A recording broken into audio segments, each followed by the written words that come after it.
Hello, folks. Let's talk about demographics in the region today. Latin American and Caribbean countries are going through a demographic transition and consequently a population aging process. The number of children will decline and the number of older adults will increase in the next few decades until the population structure begins to stabilize. The magnitude and speed of those changes will be different from country to country. The transition in some countries, Brazil, Chile, Colombia, Costa Rica, El Salvador, and Uruguay, and most of the Caribbean states, is already quite advanced with fertility rates at replacement level. The process in other countries is taking place somewhat later and should be completed in the next 10 to 15 years. And a few countries are farther behind and will probably reach replacement level fertility in 20 to 30 years. Replacement level fertility rates, you can understand, is when the number of children is enough, just enough to maintain the size of the population. Well, the population aging anywhere is the result of a slow but sustained reduction in mortality in the region, which leads to an increase in life expectancy and also a sustained reduction in the fertility as a result of families being able to control the number of children they have and of women increasing their roles in non-domestic activities. These two trends can be taken as reflecting long-term improvements in welfare and economic and social development.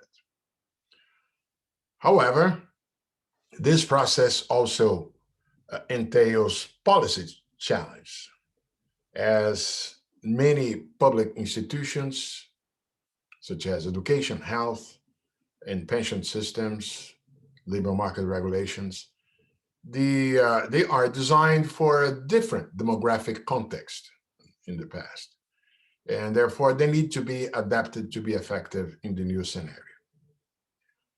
Population aging leads to two different public policy challenges. On the one hand, older populations demand more fiscal resource for social service, such as health, long-term care, and pensions, and potentially also fewer resource for education, particularly basic education, because of the shrinking share of children. On the other hand, the aging process produce shifts in proportion of the working age population that may affect long-term economic growth. Old societies tend to lose dynamism, being exposed to higher dependency and lower saving rates. And by the way, this is one of the hypotheses, for instance, for the decline in economic growth rates in societies, particularly advanced economies that are already at this stage. Well, before becoming old, societies have a great opportunity defined by the demographic bonus. That's a quite important concept and variable in our analysis. This bonus is a temporary decline in dependency rates, which opens up a period during which the share of the working age population and the population with saving capacity in the total population are at their highest levels.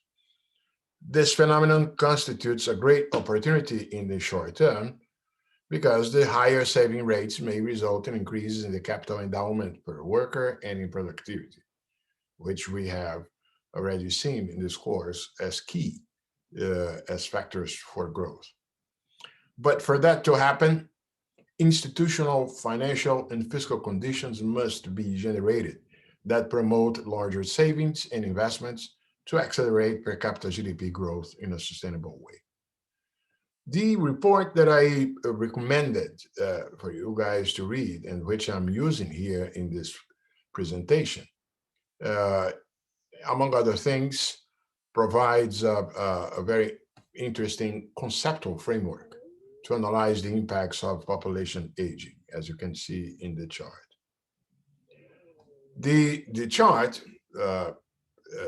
with the conceptual framework of the report links the demographic processes with their fiscal and macroeconomic impacts and the main policy areas in which interventions may be necessary to ensure a sustained economic growth path in the medium and long terms.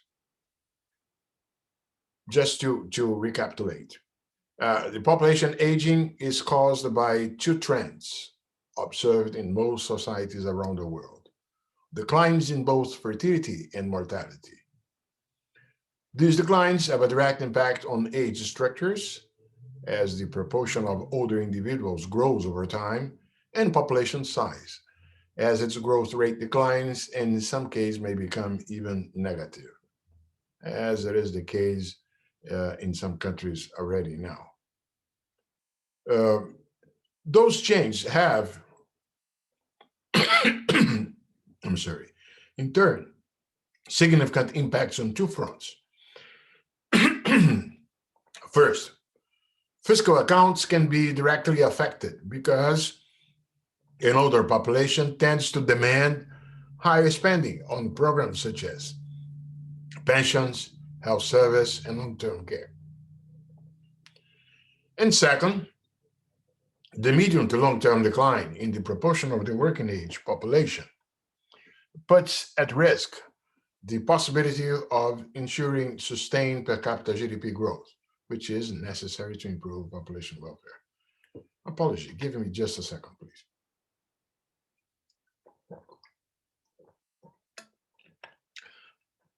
At the same time, population aging also offers unique opportunities.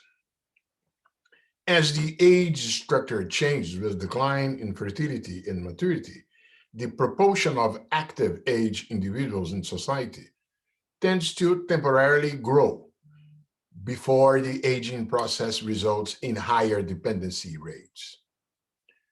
This period is usually referred to as the first dividend, the first demographic dividend, because during a few decades, the chance for societies to produce higher surpluses reach their maximum levels. And if this opportunity is exploited, savings and capital accumulation should increase, creating the conditions for the second demographic dividend, because higher capital stocks should result in higher productivity, among other factors, as we have already seen in this course. So managing the fiscal impacts of population aging and maximizing the effects of the two demographic dividends requires policy interventions. These interventions should not just be adaptations of legal and institutional frameworks to a changing context, but should try to focus on facilitating the transition to a new demographic situation, taking advantage of opportunities and reducing risks. If these efforts are successful, per capita income and welfare should continue to grow, even in a context of an aging population. And let's give a look at the demographic trends in the region that I'm referring to. Look at this.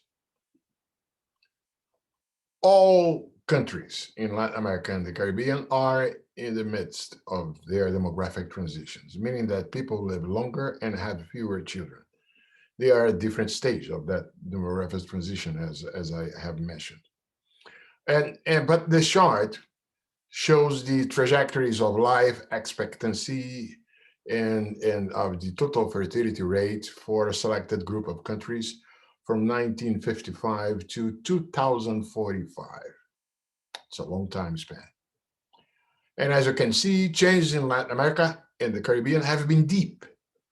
On average, life expectancy at birth rose from about 52 years in 1955 to its current level of 75 years. It's a lot, right? It is projected to continue rising to reach an average of 80 years by 2045, which is the current life expectancy among the OECD countries, the Organization for Economic Cooperation and Development nations. And a similar transformation, as you can see in the chart, has occurred in fertility. In 1955, women expected to have 6 children in their lifetimes. But by 2015, fertility had fallen by 2/3, with an average fertility level of 2.3 births per woman. And the dependency ratios have changed, and they're expected to keep moving, reflecting that. Look at this chart.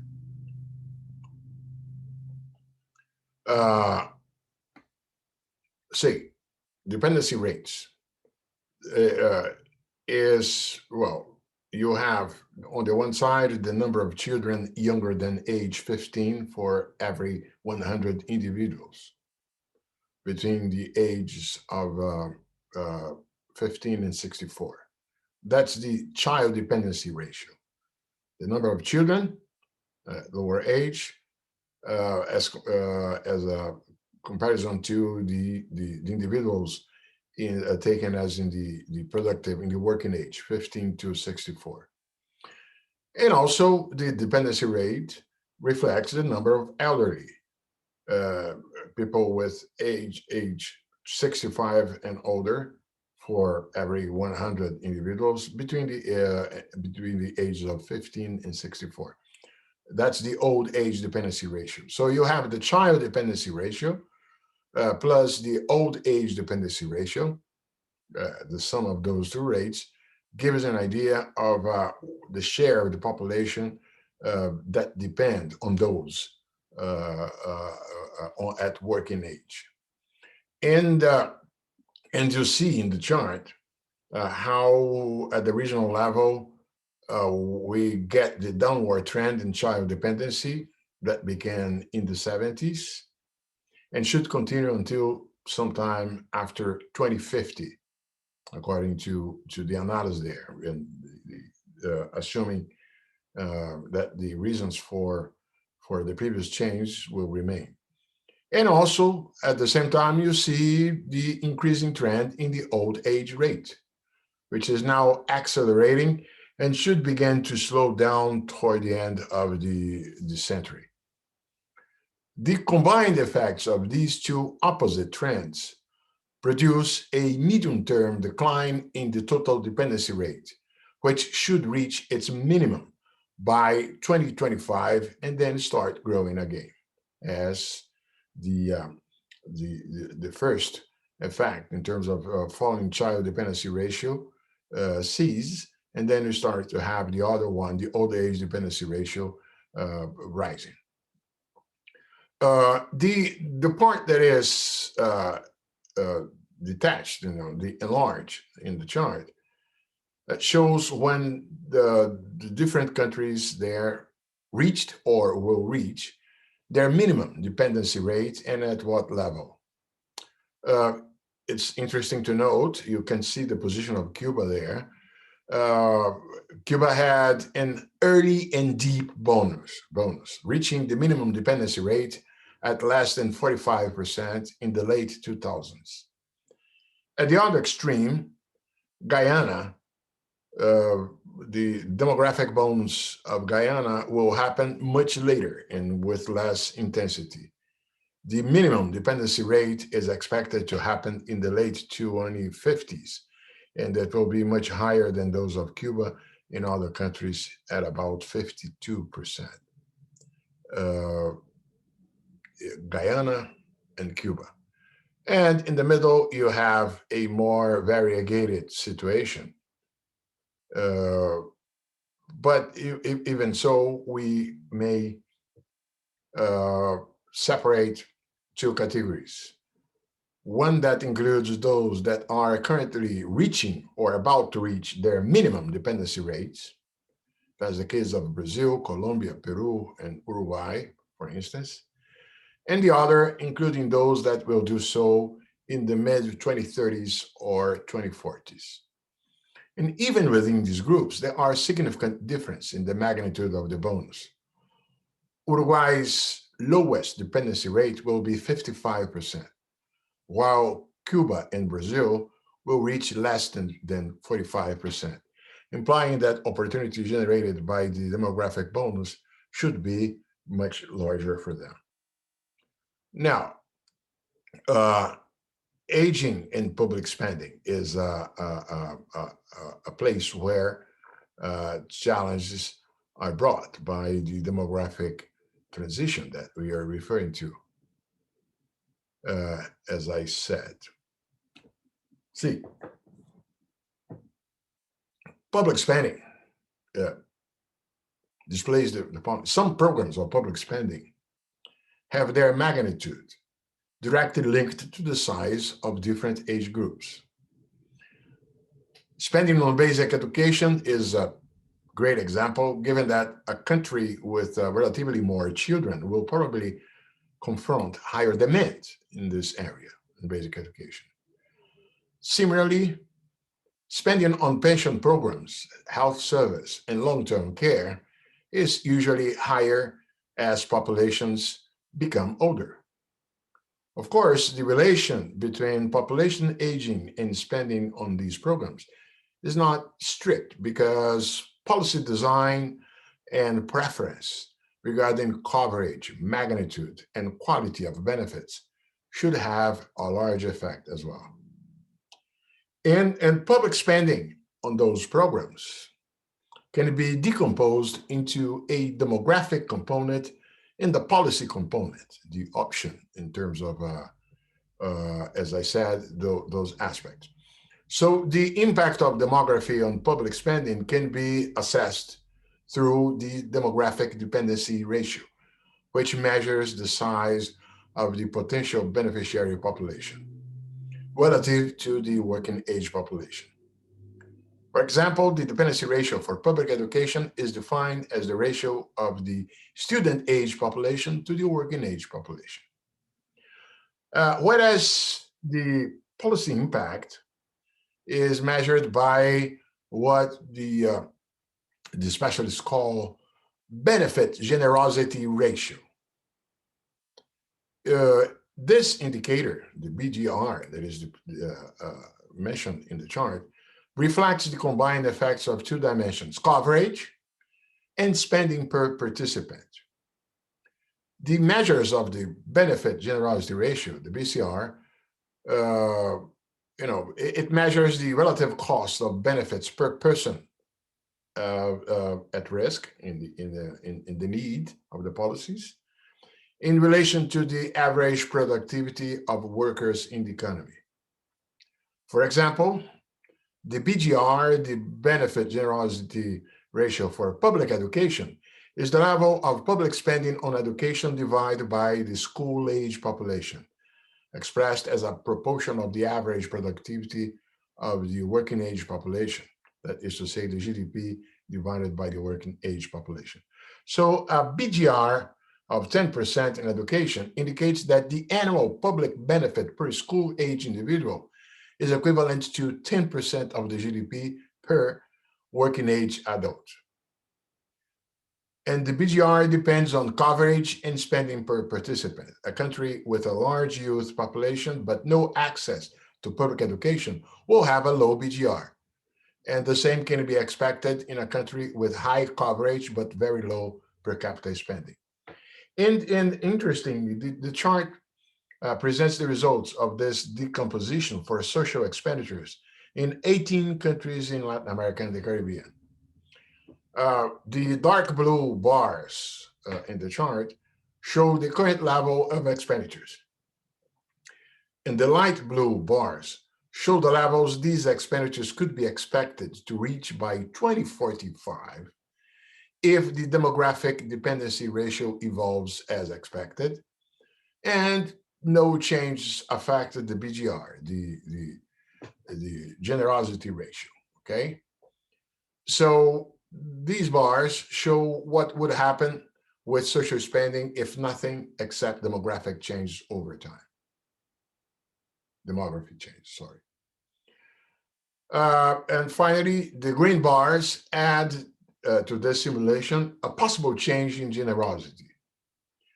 This is to offer a feasible scenario for generosity level, and the simulation assumes that countries could converge to the currently prevalent generosity levels in comparable OECD countries. Not because the authors of the report predict that that will happen, but as to have a reference point for this discussion. Just if you guys find this too much, let me tell you, the degree of generosity in the case of Brazil, for instance, uh, this reflects partially the generosity of the pension systems in Brazil, at least until the recent pension reform that happened in 2018 and 2009. The generosity of the public spending with pensions in Brazil, particularly to some cohorts of the population, uh, is beyond any comparable case, or it was beyond any comparable case in OECD countries. So, moving towards OECD standards would, on one hand, result in most countries in the region experience faster increases in public social expenditures because social policies in more developed countries tend to be more generous than in Latin America, particularly in coverage. Uh, but but there are three exceptions to this: uh, Argentina, Colombia, and Brazil. Brazil, I spoke. Argentina's case can be explained by the currently nearly universal coverage of the pension system. In Colombia, coverage is lower, but per capita benefits are very high.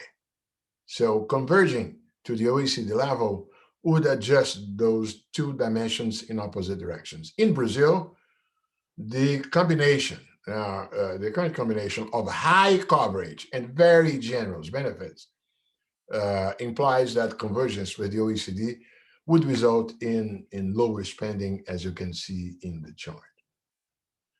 Now, let's say a bit about the macroeconomic dimension of this process.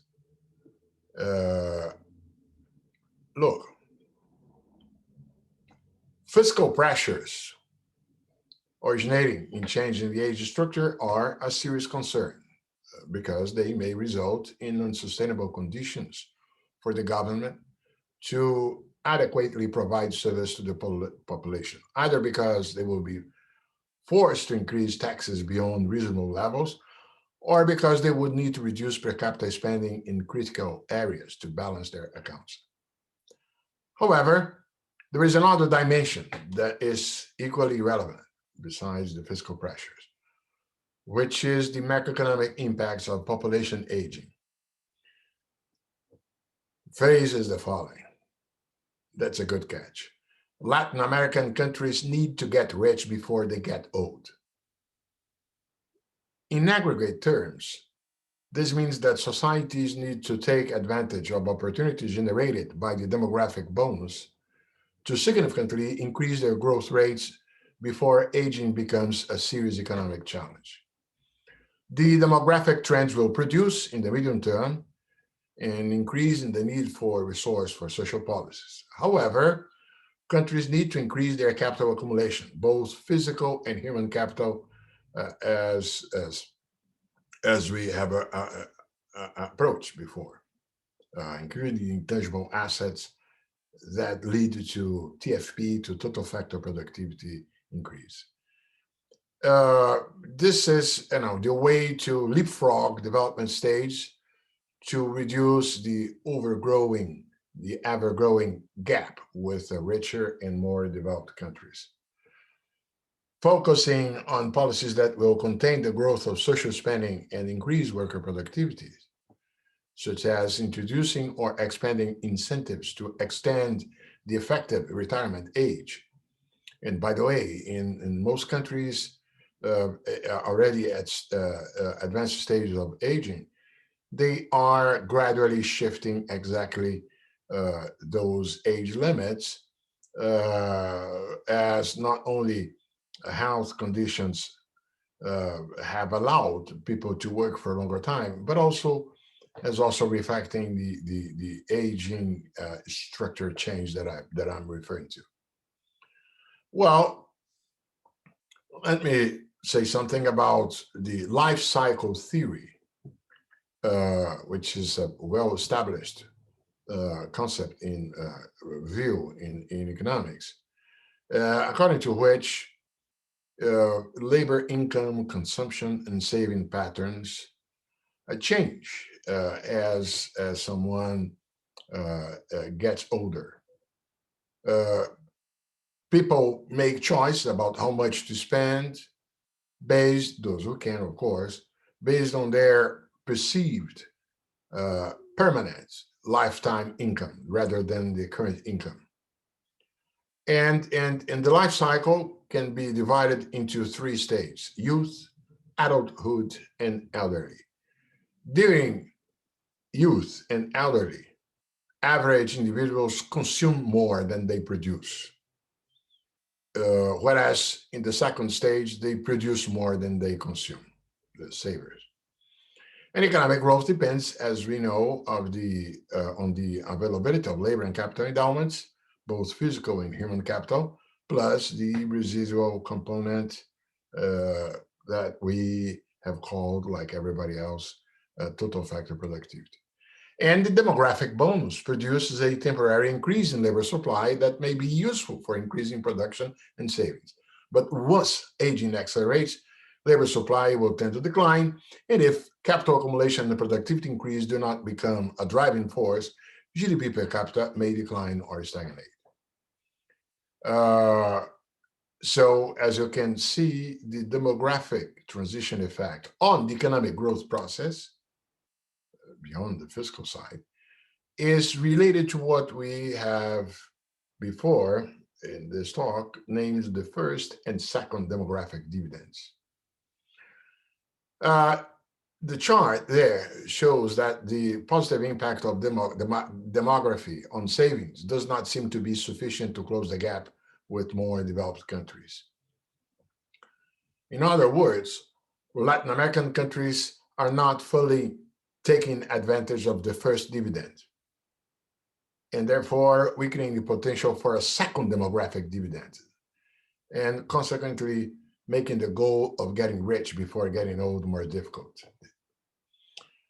Productivity depends on both physical and human capital, and although the region is not saving enough to increase the stock of physical capital per worker, it might increase productivity by investing more on human capital. What can be done to increase human capital amid population aging? And this is quite necessary, as we can see in this chart, which shows the evolution of the labor force participation including by gender, as you can see, right? Men and women. So policy response to population aging must focus on increasing productivity. That's why I hammer on in this course on productivity. Because the only way to ensure that per capita GDP continues to grow in a context of declining or stagnating population is to increase what each individual produces with his or her work. Because productivity is a direct consequence of capital endowment, the wealth accumulation that we saw, the assets, taking advantage of the first and second dividends to increase physical capital and adopting policies that promote faster accumulation of human capital. That seems critical.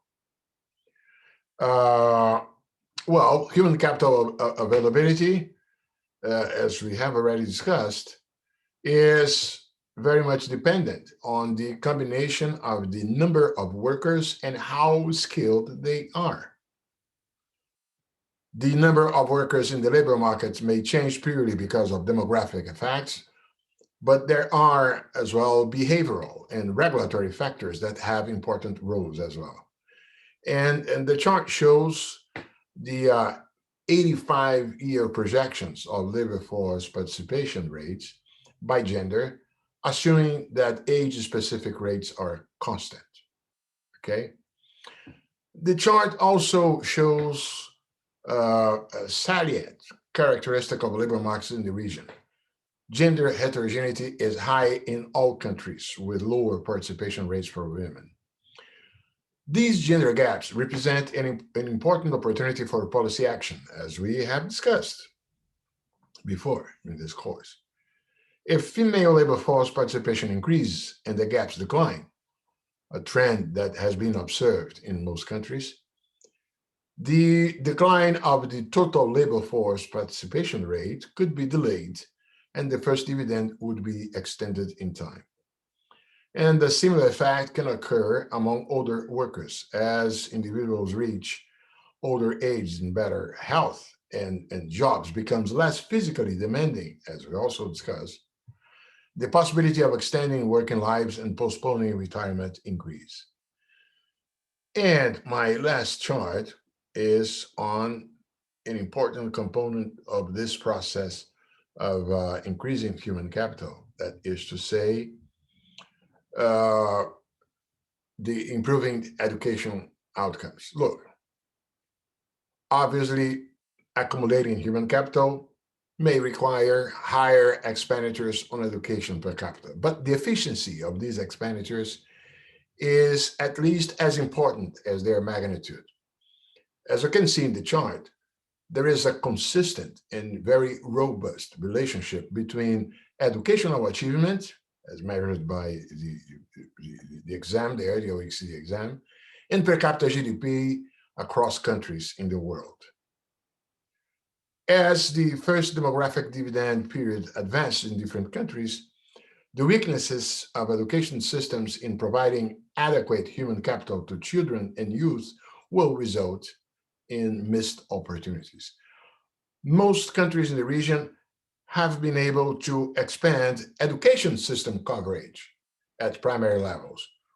We saw in a previous discussion this to be the case in higher education, even with problems with quality and appropriateness of the supply vis-a-vis necessities through the high education private system. But here, of course, we're talking about the primary levels. You do have in the region nowadays, let's say, attendance almost universal, and at the secondary level, the situation improved in recent years, but still you have coverage gaps, about 20% on average. But challenges remain in two major areas: the provision of good quality early childhood and initial education, right, that we also referred to in our previous discussion, and the quality and relevance of secondary education. An urgent policy action is needed. These areas seem to be the main bottlenecks that affect not only the chances of today's children to have a fulfilling life, of course, but also the chance of society to take advantage of demographic dividends and rapidly increase productivity and economic growth to finance the growing fiscal demands from an aging population and close the development gap with richer economies. So, in a nutshell, the region is going through its demographic window of opportunity, which creates positive conditions for economic growth in the short term through a larger labor force, and in the long term by increasing saving and investment in both human and physical capital, and therefore global productivity. However, the region's current savings level and education quality put it at risk of wasting the first demographic dividend and, as a consequence, missing the possibility of a second, more permanent dividend. If the region's countries aim to replicate the experience of developed countries, such as Western Europe or Japan, or successful emerging market countries like Korea, policies to change both norms and behaviors will need to be implemented sooner rather than later. See you on Monday.